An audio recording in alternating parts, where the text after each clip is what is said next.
So we've got the Streetster here, and we are going to show how to connect to the Volto controller. You have to take off your triangle pieces here, and then take off your seat, and your controller is right there. That's unique to the Streetster because the Leo and the Zone, you have to take off the whole tank, which means you have to take half the bike apart. So this is your, when you turn the bike on, you'll see here, this is your Bluetooth adapter. And it's flashing, so there's no app for Volto. You've got to have a system on a laptop, and you've got to have the software for that. Mike, how did you get that software? Downloaded it from Volto. Okay, so you go to Volto's website and download their program. Yes. That's cool. Now, we're trying to connect this Bluetooth to the laptop. Did you find it? No. Okay, we can't get it to connect to Bluetooth. So we're gonna wire it direct. This is not something that's available. So I know that we're showing you guys how to do this. Where would we it get is this? Actually available. You can. How can you get this? You can order it on Amazon. On Amazon? Yes. Okay, we'll put the link in the description of how to order this, because USB and the 4-prong to the bike. So Mike, which ones do you disconnect? Because e-bikes, there's nothing labeled. Mike just knows this because he's been working on bikes for too many years. Yeah, this one is because it's for the Bluetooth. This is the Bluetooth dongle connection, right? The communication port. Sorry, I made a mistake with that one. This one has 4 wires because it provides power for the Bluetooth. Okay. But for the other one, it has 3 wires because it doesn't need to be powered up. It's USB. Okay. Okay, so and you just plug it into the communication port. okay, so when you're in your Streetster, you're looking for this wire communication: black, pink, blue, and orange. Okay, so you have to connect to the COM port. COM port may be different for different ones. Let's see if this actually works. So you open it up first. So if it doesn't work, okay, there you go. So there's nothing there. Yeah, and then you have to hit connect. So I may have to put it to a different COM port. If it doesn't work in the first one, whatever, then you have to... Is this the port you're talking about here? Yes.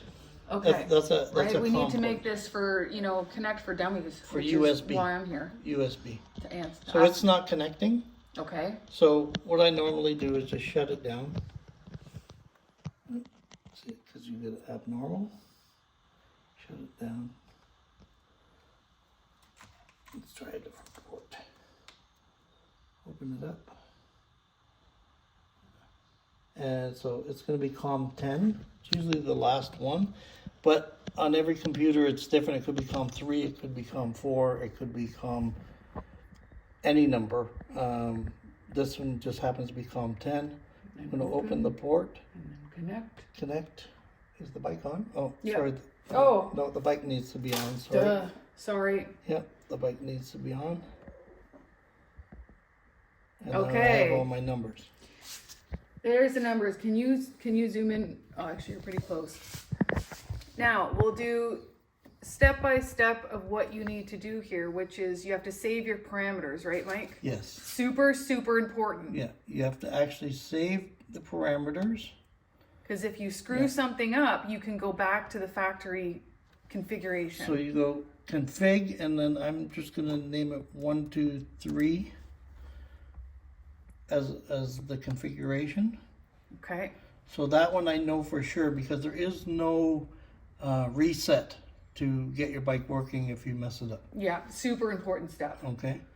So now I have other things that I can import to make or to test the bike, but most people don't. Let's keep it simple. Sorry. Okay. So right now this is I believe it's an 80 amp controller. Yeah. And the bus bar current is set really low down to... So what's a bus bar current? That's the current that it will pull from the battery to go through the controller. Okay. Okay? Thank It's you. set really low. So we're going to set it up to its maximum.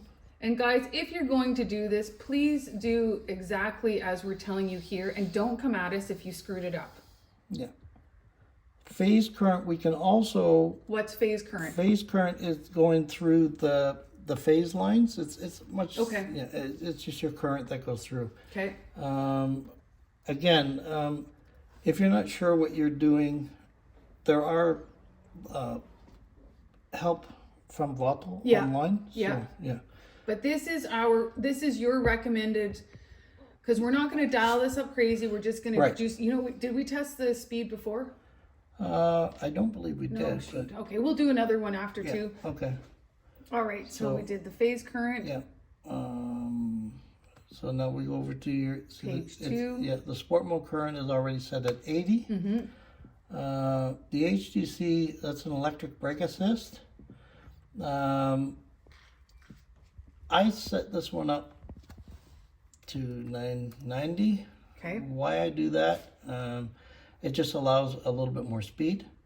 Through the throttle, have we gotten to that yet? Sorry, the throttle was on the first page. Yeah. The throttle, I like to leave that alone because it tells you do not go above 5.5 volts, and this one was set up already at 5. Okay. Normally they're set up lower than that, but this one was already set up at 5. Okay, so now you do have your soft start. This one is not enabled.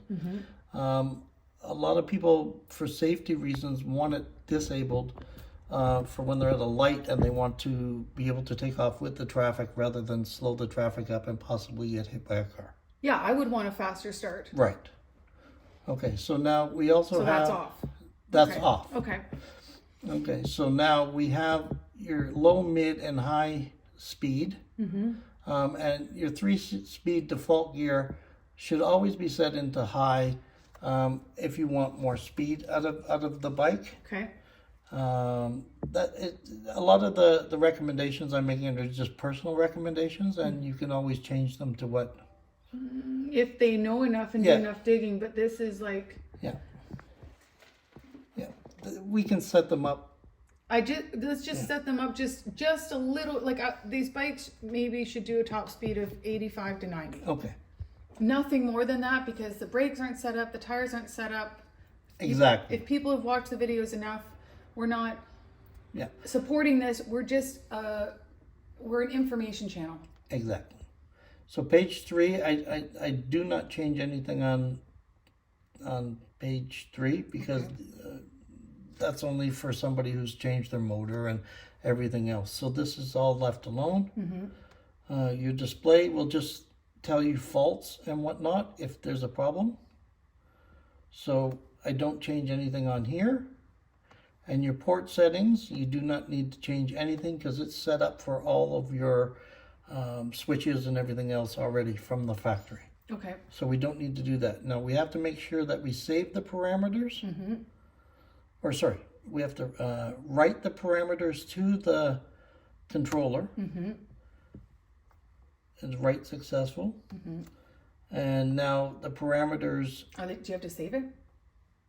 No, it's already saved into the machine. Sorry, now we can try it again. Do I have to turn it off to reset it? No. Okay. We'll do it on the next one, so... Yeah, we just turned it up a little bit. Just a little bit? Yeah. And you're only in second gear, by the way. Oh, shoot. No, I'm in third. Are you in third? Yeah. That sounds like a nice takeoff. The dash reads 85. So this is the first example. We'll do the next one because we'll do a pre-programming it after.